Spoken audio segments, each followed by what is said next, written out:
Okay, so for tree recovery, you want to really take advantage of the social media postings that your Forestry Division's been producing. We've got these beautiful illustrations for the keepers, what you want to wait and see and say goodbye to. So wait and see is actually a really good one. This is just encouraging the community to be patient.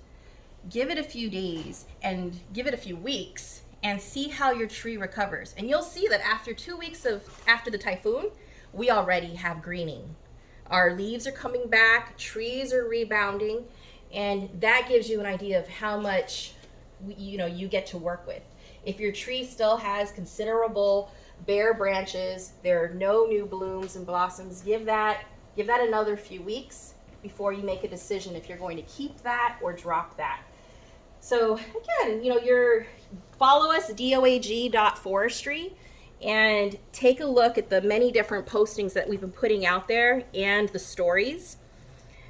Because what we want is to encourage the public to protect your trees, because your trees provided a service during the typhoon.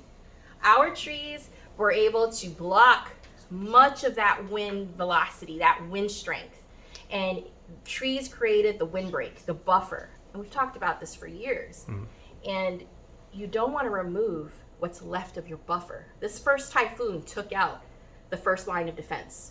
So winds coming in, your property, your neighbors, your village, your street, your village, those trees created the first line of defense against the wind.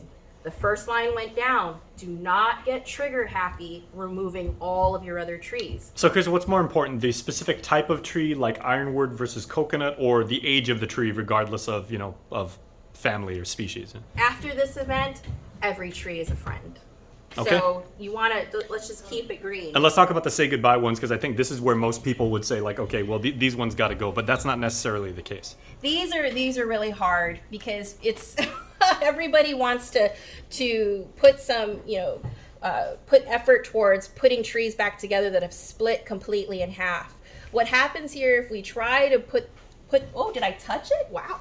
If we try to put them together, if we try to put those two pieces back together, this is split right down the middle of the trunk, is that this tree has already been compromised, in the sense that if you try to do that, it won't take much for this to fall again, to fall apart, and you will have to keep that secured with a system forever. Like, this will never just completely close back up. It'll always be a hazard, along with everything else that you see there.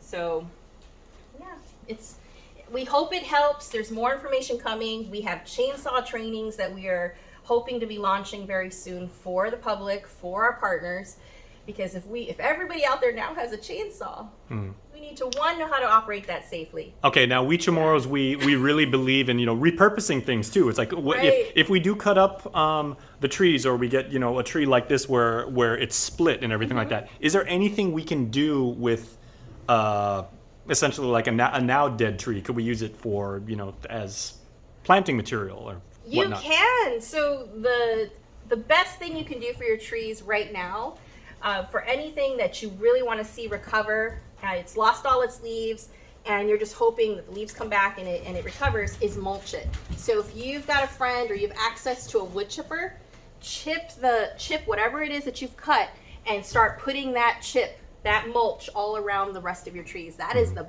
best thing you can do to help put nutrients back into the soil to recover any trees. All right, so hopefully creating as little waste as possible by using the tree even after it may have Yes. split or gone down. Yes. All right, well done.